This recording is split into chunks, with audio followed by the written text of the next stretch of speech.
Hey Jexiteers, thanks again for stopping by. If you're new to the channel, my name is Riley and I'm a former Jehovah's Witness. Today I have a guest on the channel. My guest is going by the name Jane Acer for reasons which will soon become apparent, and she has a story to tell about her involvement in the Jehovah's Witness organization. So Jane, thank you very much for joining me today. Good morning, and good morning, Jexiteers. Thank you.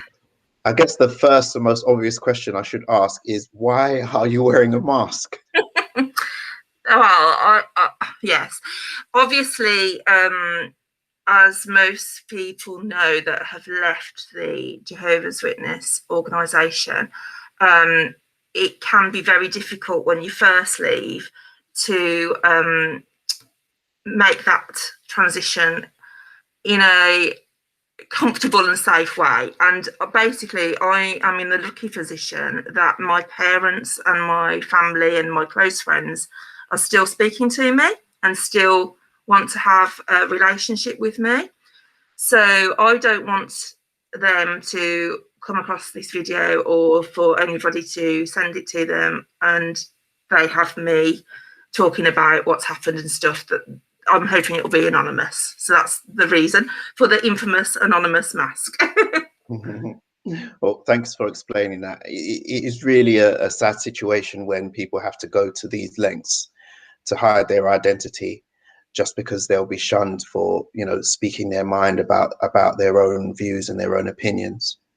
Yeah, absolutely, Riley. I know that we just had a quick conversation off camera, and we actually said that very same thing to each other, that it is an incredibly sad situation where you cannot openly, unless you want repercussions, talk about your experiences.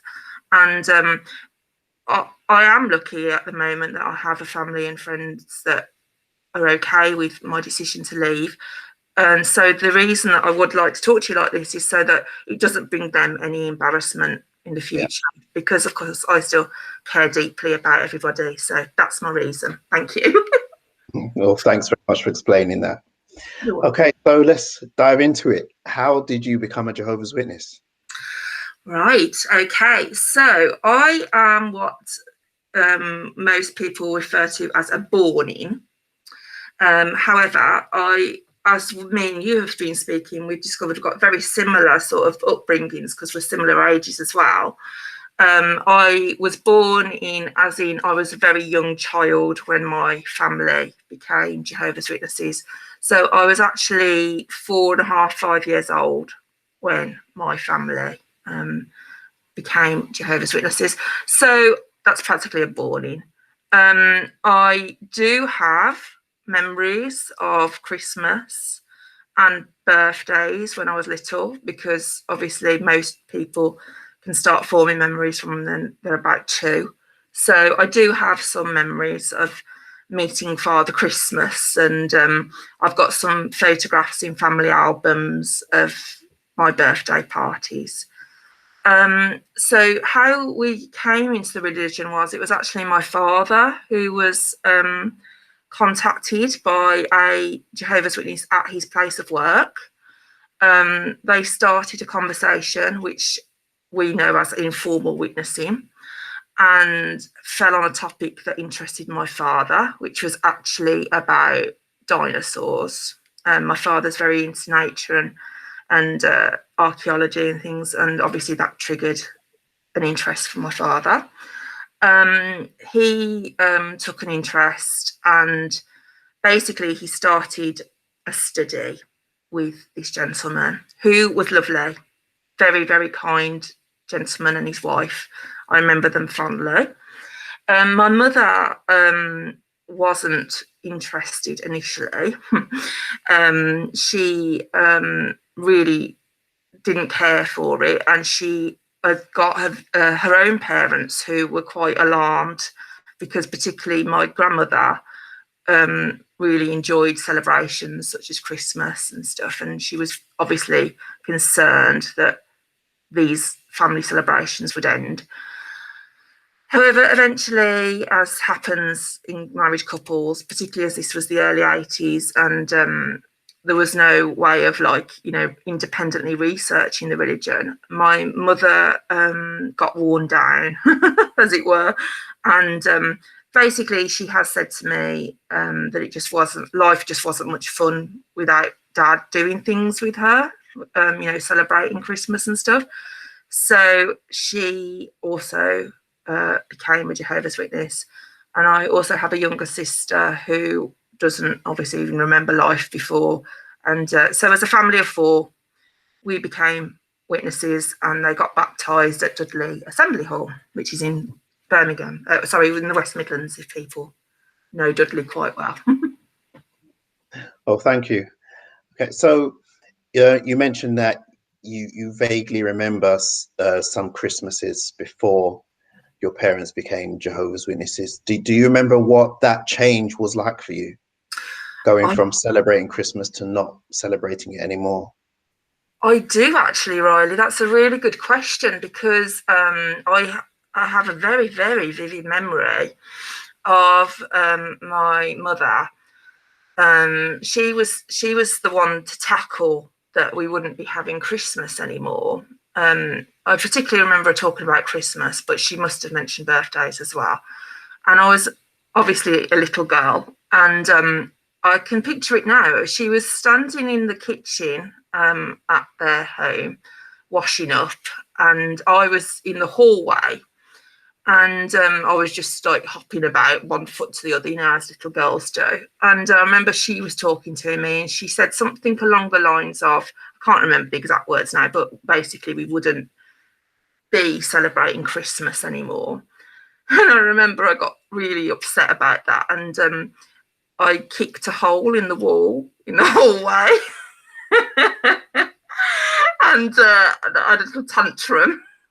And this hole in the wall had to be filled with polyfiller, and was a scar for years of my upset about not having Christmas anymore. It makes me sound like a complete brat, but I really wasn't. It was obviously just a little bit of my emotions. So yeah, that is a good story. That's what happened. Wow, that is a good story. I'm so glad I asked that now. Yeah, I had forgotten about that. So yeah, that's fun. Yeah. But eventually you got over it, and then you settled into witness life. Well, yeah, I mean, I have to be honest, I didn't have any horror stories. I had a lovely childhood, and going into teenage years as a Jehovah's Witness. The congregation that I grew up in was, and it still is, incredibly family orientated, and we always had fabulous gatherings. Perhaps on a Sunday afternoon after the meeting, we had football at the local park, where all the brothers would play football, and the sisters and the children would have a picnic, and we'd play rounders, or we'd play on the swings together. I also, we had, I mean, this is going back 80s and 90s. I'm sure you'd remember this, Riley. So you were assigned to a certain group, which would also be your Tuesday night book group. Yeah. But that would be the group that you would also go on the ministry with on a Saturday morning, and the elder of that group would basically almost, have it like his own little flock. And the elder of our group when I was growing up was an older gentleman and obviously his wife, and they almost became like surrogate grandparents. They were an incredibly lovely couple, and I have fond memories. I mean, when you're a child and you go on a ministry, it's almost like a game. I was never made to speak on the ministry, so I'd be quite happy skipping along, making daisy chains and stuff with the other children. So from that point of view, it was fine. It was great. But then, as I've discussed with you, as I got older and I got to more thinking, and obviously the meetings and stuff, and the stuff that was coming from the talks, etc., I came to listen with more, you know, an adult thinking mind, and I was like, I started to struggle, definitely with the teachings. All right, all right. So, what age were you when this was taking place, roughly? I think really it was around the time of when I got baptized, because that was when I was really starting to obviously take an honest look at my beliefs and what this religion meant to me. I come from, I can only explain them as a liberal Jehovah's Witness family. My family are really quite, yeah, I suppose the word is liberal. My father is an elder, but my family as a whole have always been, there's no pressure. We always look after each other and consider each other's feelings with everything, which I suppose is reflected in the fact now, as what I've recently gone through, why my family are still in touch with me, because I'm lucky, they love me so much. So going back to your question, around the age of 18, I was not encouraged to get baptized young. My parents have always wanted us and my sister to do it when we felt ready as adults, which is amazing, because I know that's another thing that's kind of unheard of. So, but I have to be truthful with you, Riley, because that's what we're doing. I actually got baptized because I wanted to date somebody, and of course, you are under pressure not to date non-witnesses. You have to date within the religion. So I thought, well, I've got to really make a decision. And at that point, I was just, okay, this is all I've got to do. So I got baptized. So I did. And I got baptized at one of the football grounds when we used to go to football grounds for the assemblies. And I did that. And nothing else really changed for me, apart from the fact that I dated this brother for a few months. Didn't work out, but I never really, I suppose that they have this saying, don't they, make the truth your own. Mm. And I have never really had that drive to make the truth my own. And I know now it's because it didn't fit with my authentic self, but I've always had this slight hang back feeling. And you'd go to like particularly assemblies, and they would, you know, it'd be all about pioneering and, you know, doing more. And when you're a sister, all you can do is pioneer. And I'd always, I mean, I've got a great relationship with my mother, and I'd always turn to my mum and whisper and say, I don't want to pioneer, you know, because of course I felt bad that I didn't have that drive. And my mum would say to me, not everybody does, it's fine. So I was lucky in that regard. I really was. Right. For any non-Jehovah's Witnesses who are watching and may not understand why you decided to get baptized because you wanted to date this brother. So in Jehovah's Witnesses religion, I hate saying that. I know. Sometimes I do, it just rolls off the tongue. Mhm. But firstly, recreational dating isn't allowed. So you're only allowed to date with a view to getting married. So you don't just, like, you know, date somebody just, you know, for fun. You're dating somebody because you eventually want to marry them, or you see them as a prospective marriage mate. And secondly, you're only really allowed to marry other Jehovah's Witnesses. And that includes people who are within the religion but not baptized. Sorry, not includes, excludes. That excludes people who are within the religion but not baptized. You're only really a viable marriage mate if you're a dedicated and baptized witness.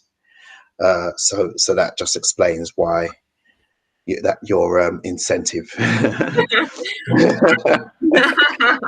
It just made life easier. As I'm So, sure you yeah, can imagine, that there are a whole load of problems that this causes. You know, it doesn't take the absolutely. imagination to work out what. Yeah, Yeah. definitely. I agree with you completely, Riley. I mean, we could just quickly talk on that topic of young relationships, and basically this leads to an incredible amount of very young marriages in the Jehovah's Witness religion. And these marriages, and when I say young, I have known 16-year-olds whose parents have given permission for them to get married. But as a whole, on average, you're talking 18 to 21 is the average age for young couples to get married, which now, as adults, and I'm sure you'll agree with me, Riley, I am not the same person I was when I was 18 years old. And of course, most of these marriages, sadly, don't end well. And there is quite a few broken marriages because, of course, they don't know each other. They don't even know themselves. And after a couple of years of trying to play at being married couple, it breaks down. It's very sad. Yeah, it is very sad, absolutely. And you find that, you know, people get married for the wrong reasons as well. You know, I mean, the elephant in the room, many young witnesses get married to have sex. I mean, let's be honest. Absolutely. And on that again, Riley, to just pick up on your point there, I'm sure you've explained on your channel before that the sexual repression in the religion of Jehovah's Witnesses is immense, to the point where there is publications aimed particularly at young people that we have. There's a publication called the Young People's Ask Book. Well, that's what we had. I don't know if you remember that one, Riley. Oh yeah, absolutely. I remember the convention when it was released. Me too. We all had to go and sit in a separate section. We did. Made an announcement.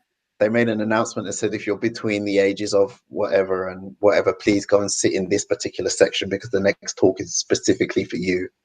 And we all had to go over there in the afternoon, and we all got our own copy of the book. And that's right. I remember it very well. And Riley, did you have to? I don't know whether you'll get a chance to perhaps pull, if you've still got a copy of the book. We all had to parade around the ground afterwards with it. Did you do that at your convention? Yeah. And all of the convention was like, woo! And we were all like, I was just enjoying. I was 11 years old, so I just made the cutoff point to be allowed to go. I was so pleased because I was not sitting with my parents for that talk. At the time you're at a convention sitting away from your parents, you're that good. Do you remember that? Because everybody, you know, it's again more control. You know, they insist that families sit together, and if you don't, it's frowned upon. So I mean, basically, to be allowed not to, you know, to actually have permission to not sit with your family for a whole afternoon and to sit with your friends, it was like, woohoo! It was like amazing, wasn't it? It was. Yeah. Yeah, I remember it was.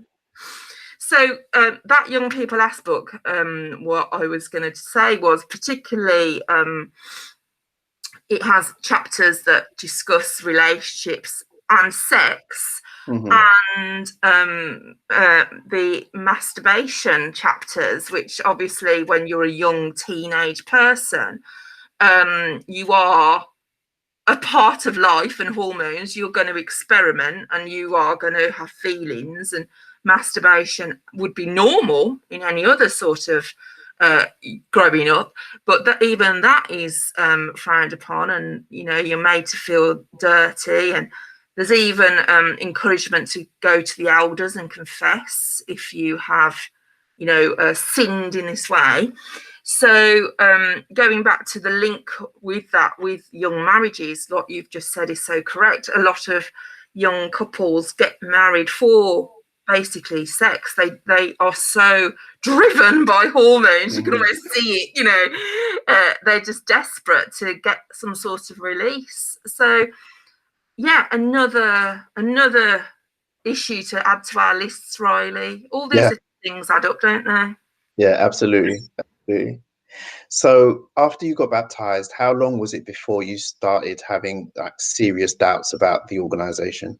Okay, so serious doubts probably in the last couple of years, and I'm in my early 40s now. always having doubts, probably from 18. All of my adult life, I've suffered with mental health issues. So, and by that I mean initially quite bad depression, which has, now that I've actually left, seems to have come under control slightly. And then the last couple of years, very bad anxiety, to the point where I'm medicated for both of those issues, which I'm not ashamed of. And I feel that, you know, with mental health, if any of your followers have got issues with mental health, don't be ashamed of that. It's not your fault. There are always reasons, even if it's just a chemical imbalance in your brain. So be brave, seek help. You know, if you feel that you need help, go to your doctor, and don't be ashamed if the conclusion is you'll need medical help by having medicine. Because as my own mother said to me, if you had a headache, you would take a tablet to make you well. So what's the difference? Or if you have got angina, you have to take a tablet every day to look after your heart. So why not take a tablet to look after your mind? So that's just a point I just wanted to just drop in about that, Riley.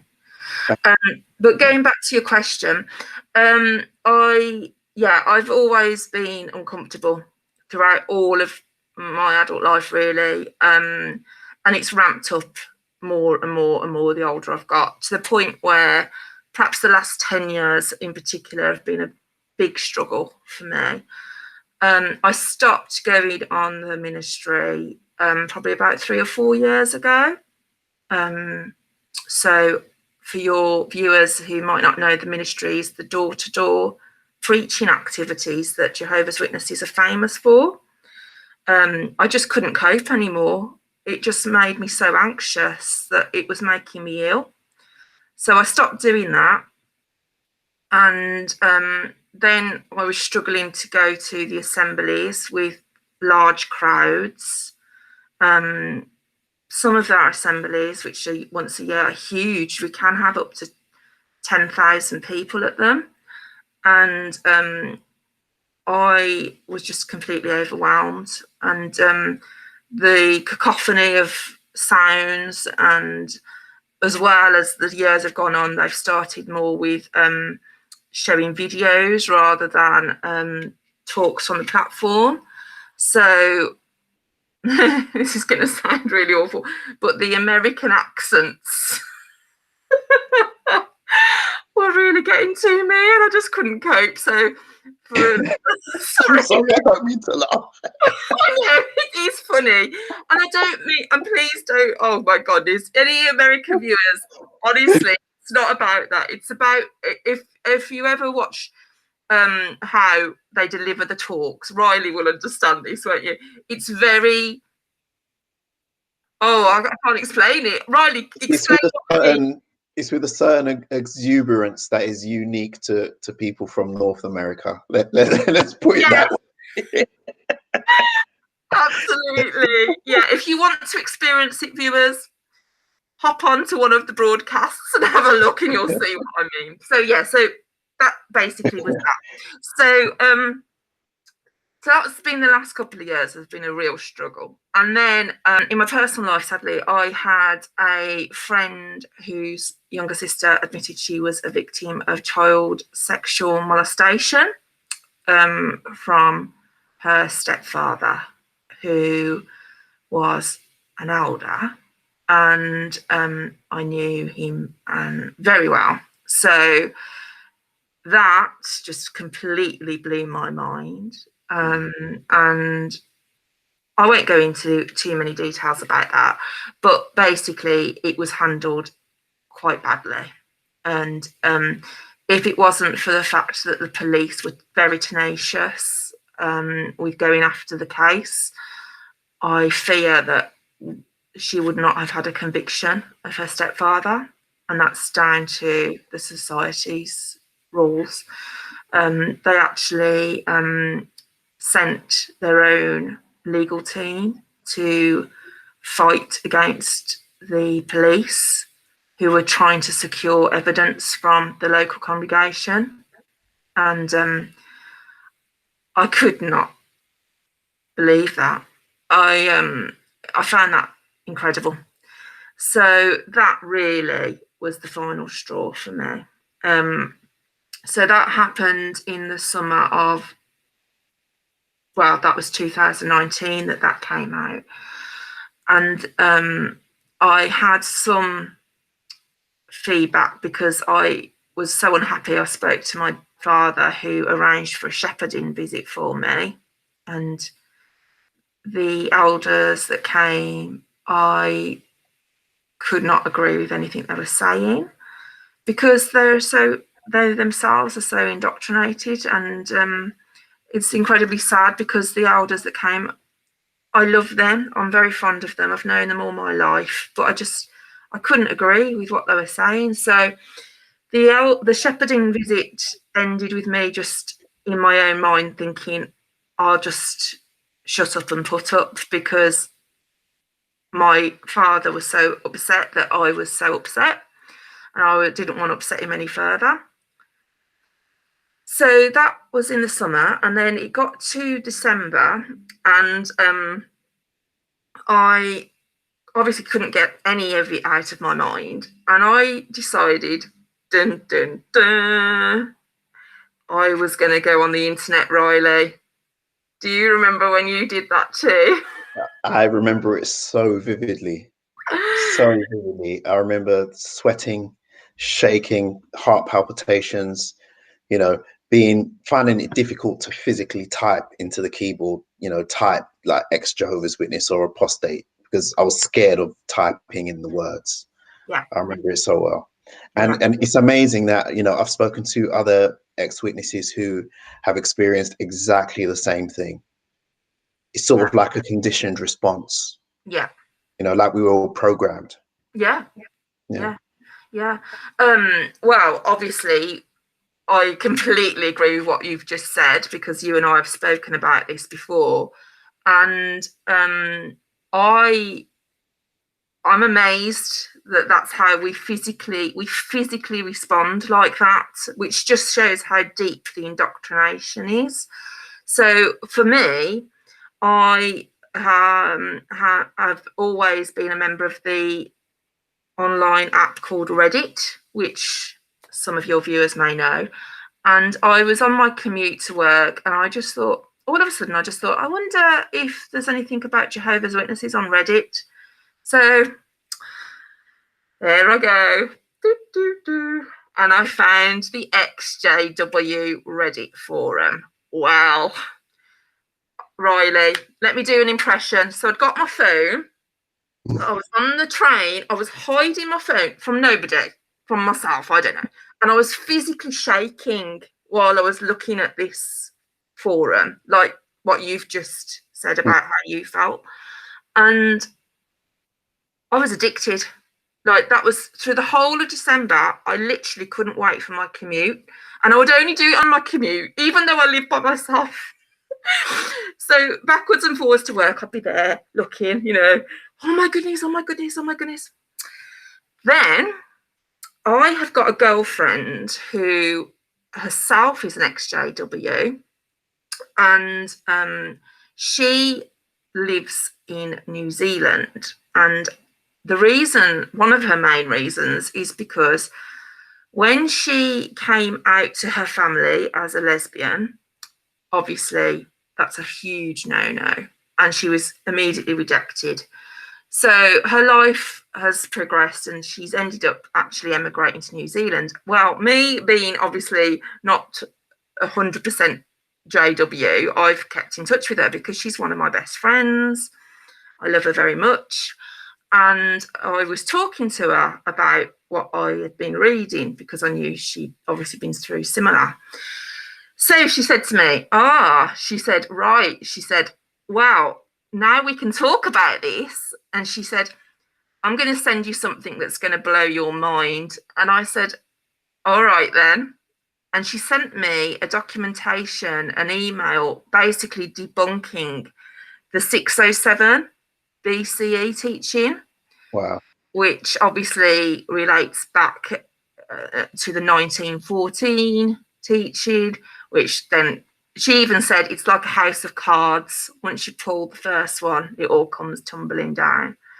So I read her email and I was like, oh my goodness, because of course they have actual historical factual evidence about the correct date of the fall of Jerusalem. It's Jerusalem, isn't it? That's correct. Yeah. That's correct. If I Sorry. may interject there for a moment for anyone who's not familiar with what we're speaking about. So Jehovah's Witnesses believe that Jesus began ruling as king in heaven in the year 1914. And they also believe that in the year 1919, Jesus returned to earth invisibly, carried out an inspection of all the world's religions, and then chose the Jehovah's Witnesses, who at the time were called Bible students, chose them to be his organization on the earth. And that, according to them, happened in the year 1919.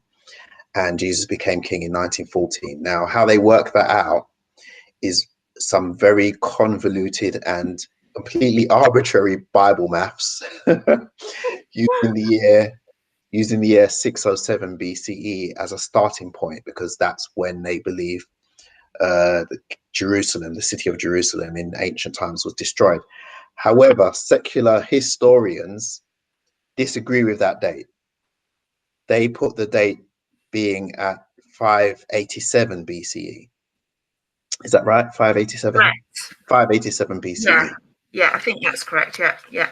Historians are correct, then that completely throws out the Bible math that the witnesses have been using for over 100 years. And that would completely invalidate their claims, because all of their dates would be wrong. Yes. So that's why it is such a big deal debunking that. Yes. That date is such a big deal because it's fundamental to Jehovah's Witness doctrine. Yeah, great explanation, Riley. Yeah, that is exactly it. And I was just like, wow, when I read that, because then I just thought, because I'd already, like we've discussed, had been reading other people's opinions and small snippets on ExJW, but then to read that fundamental belief being unpacked. So I spoke back to my friend, and she said to me, well, now that you've done that, why don't I introduce you to a channel called the Lloyd Evans channel? Well, actually, it was called John Cedar's channel at the time. And I was a bit frightened because, like what you've just said, you know, it's so drummed in to look up anything outside of the jw.org website or their own publications is just, it's just fundamentally not allowed. We just don't do it.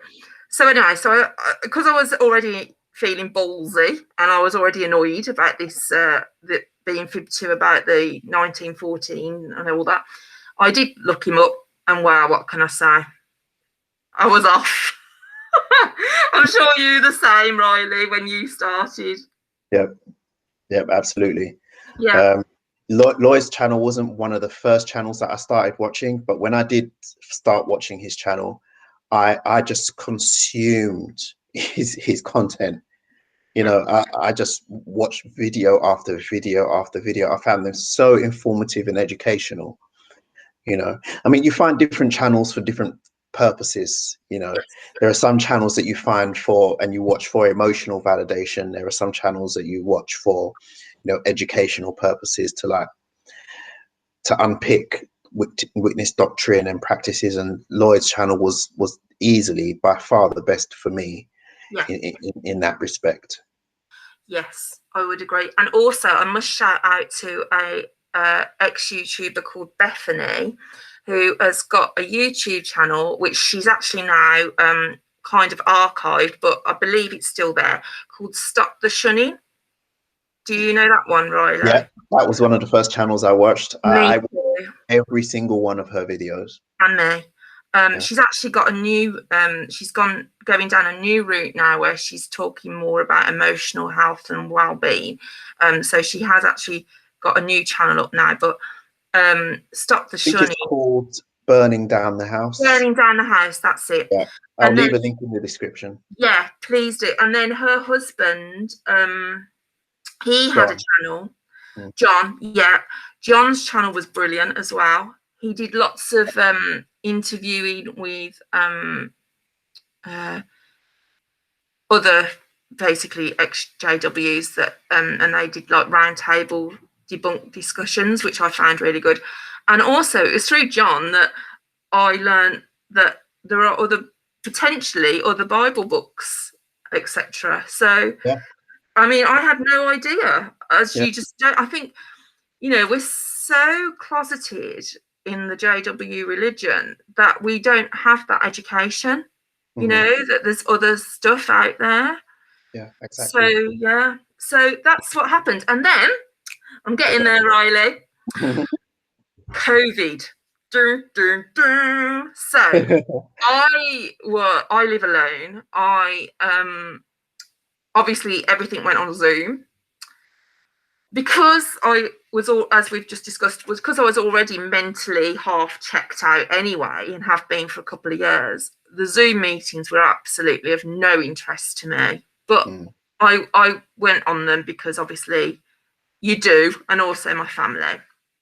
And it got to the point where I just thought, I've had enough. I cannot. It's depressing me.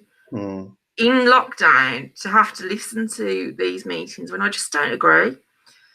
So I have another close friend who has also left the religion. He left a couple of years ago, and he has been a great support to me during this transition.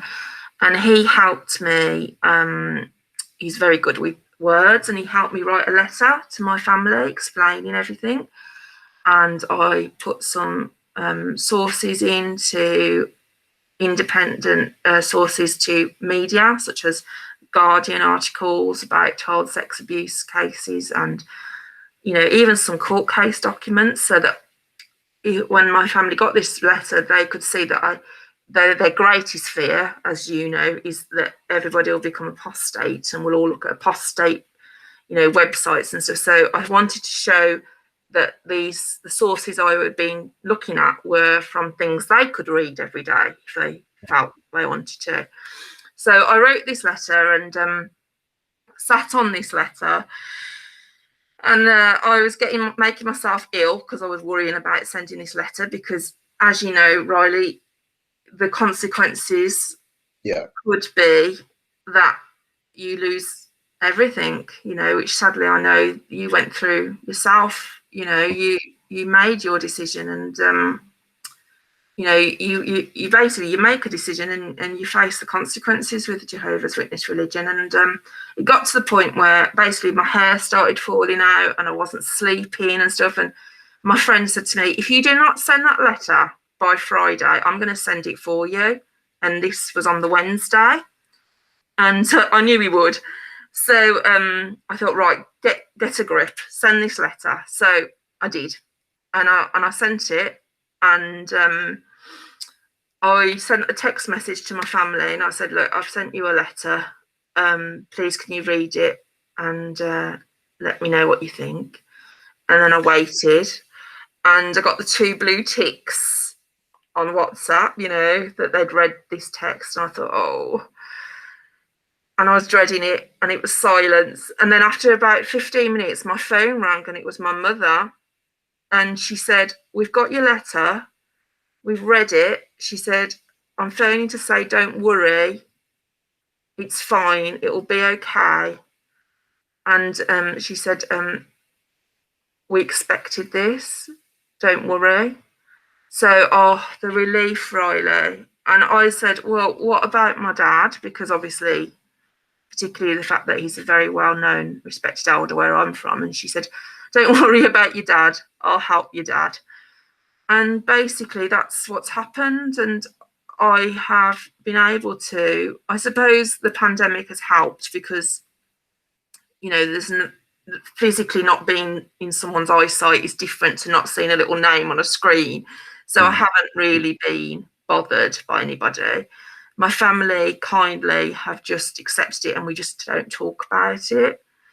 So that's where I'm at with that, and I'm very grateful because I know I'm incredibly lucky. Yeah, I'm really pleased for you. You are incredibly lucky, because it turns out so differently for many witnesses. It's the source of so much pain and heartbreak.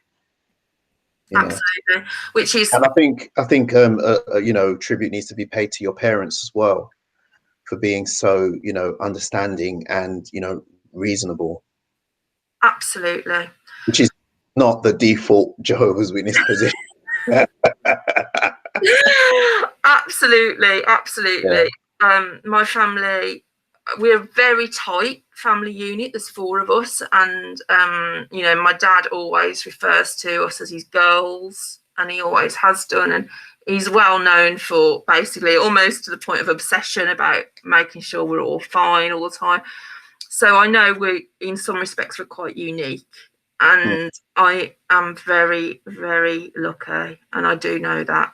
And then to add to that, recently, because it's coming up to a year now since I made my decision, and I wanted to make sure before I spoke to my close girlfriends who are Jehovah's Witnesses that I was not going to backtrack, so I've left it some time, and I've unpacked some more, and I spent the last year during COVID having specialised counselling, which I've gone through. So, which bless was provided through the NHS, which was really good.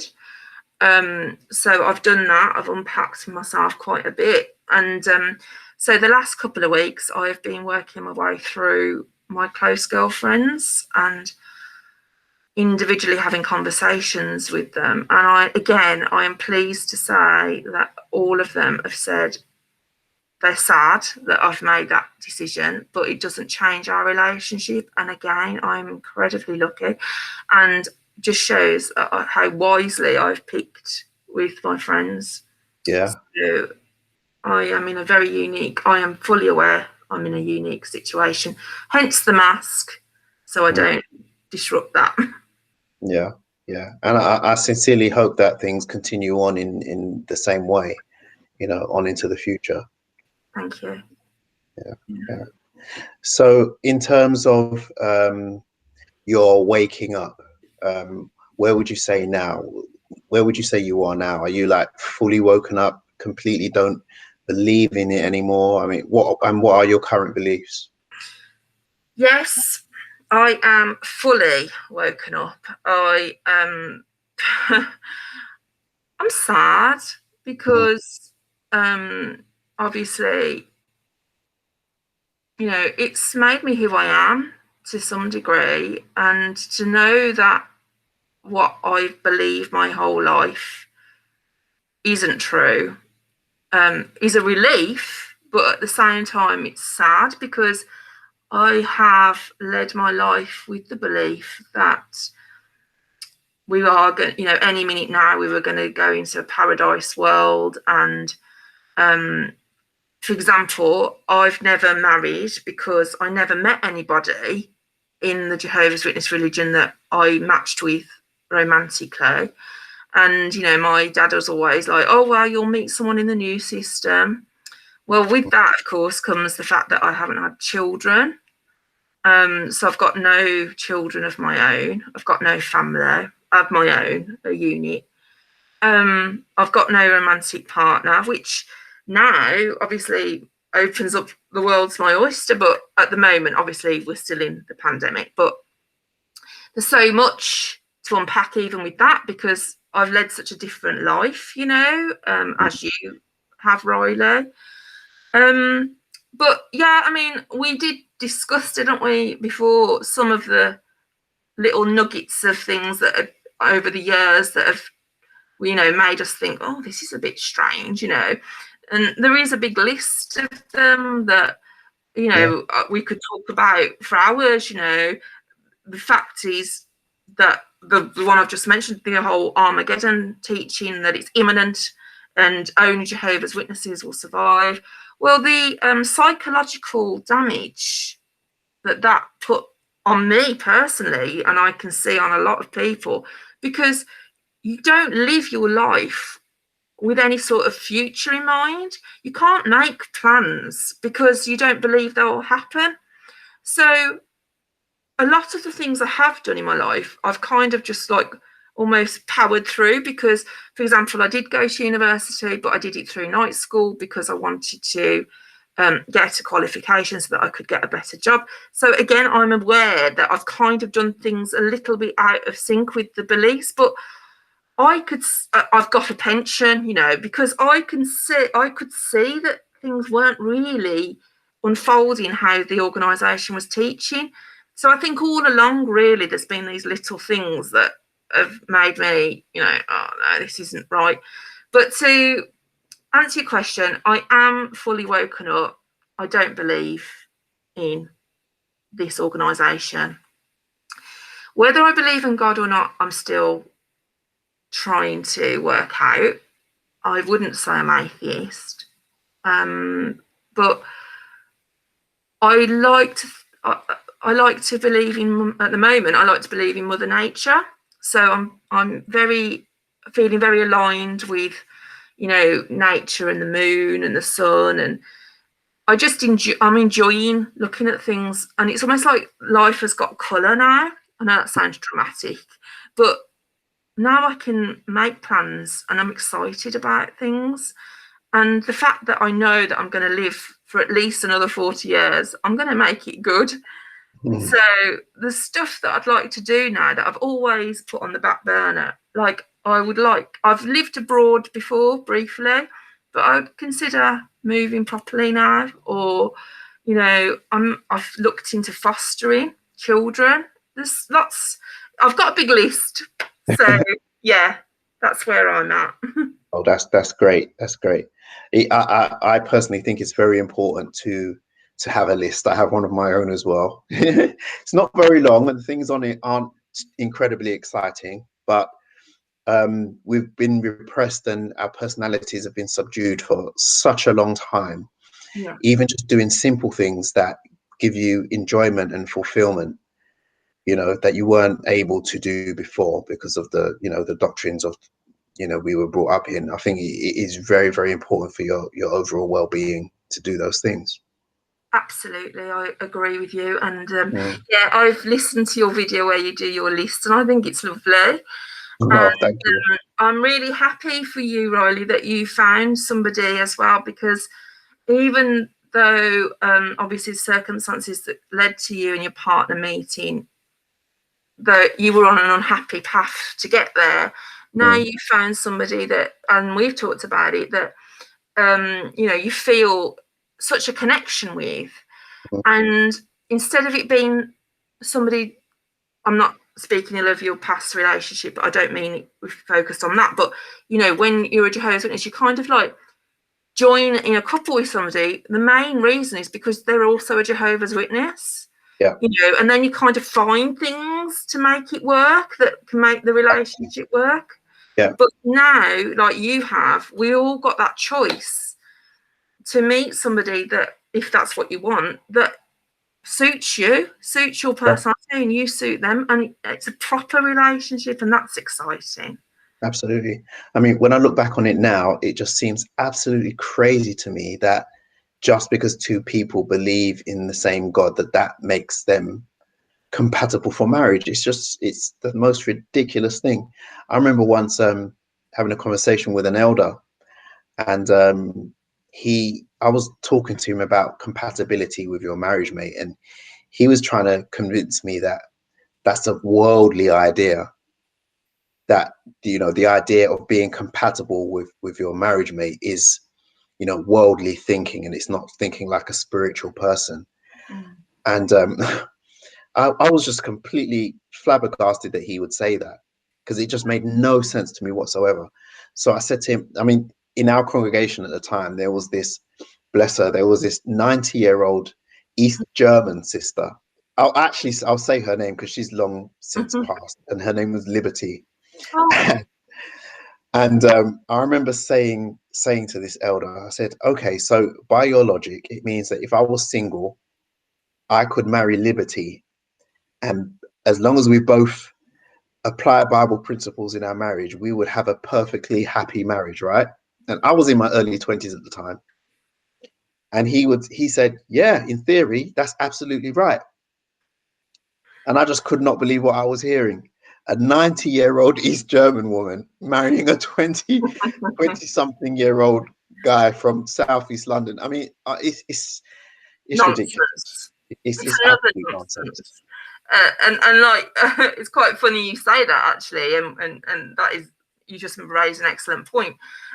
You often see married couples where there is a very older gentleman married to a very young, attractive young sister, and often there's huge age gaps, 20, 30 years. Yeah, I've seen that.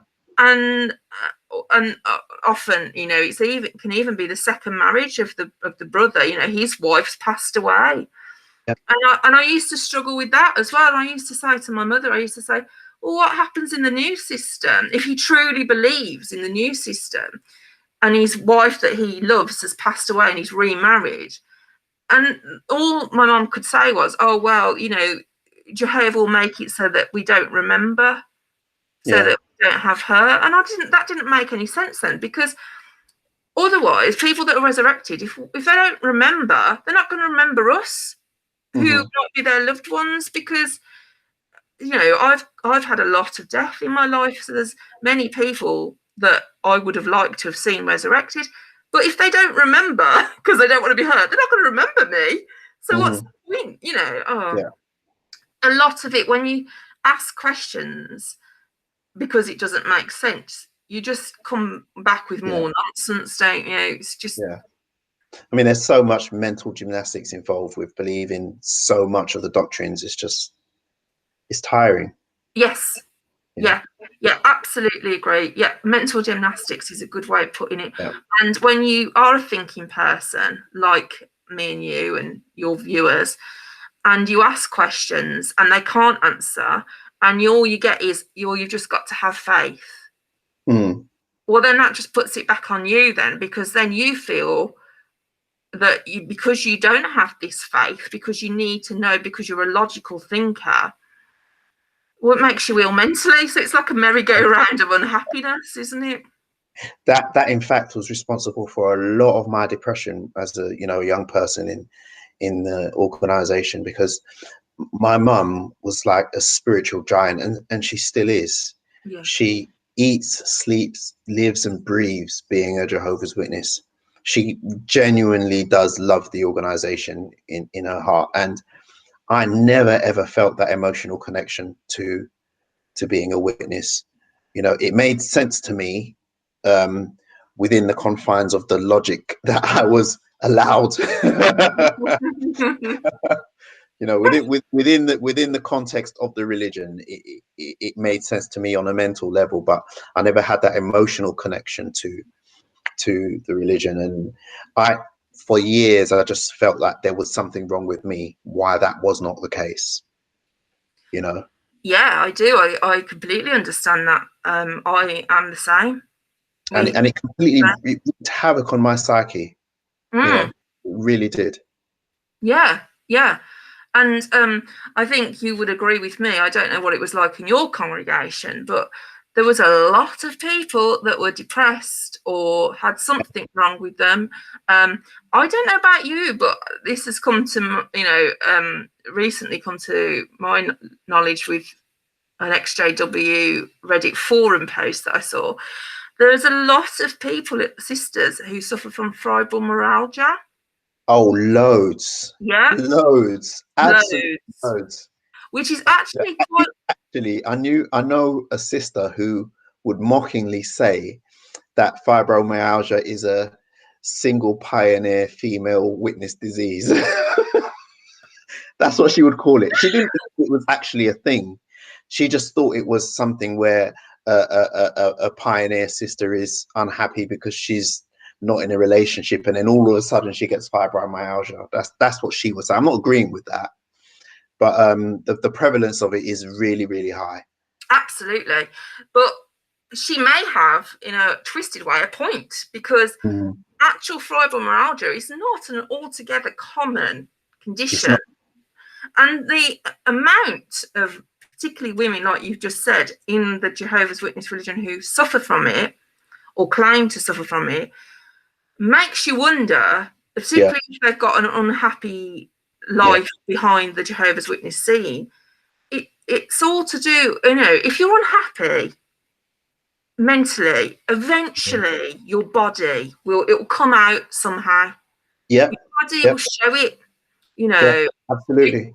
Whether it's IBS or fibromyalgia or alopecia, your body is telling you something. Listen.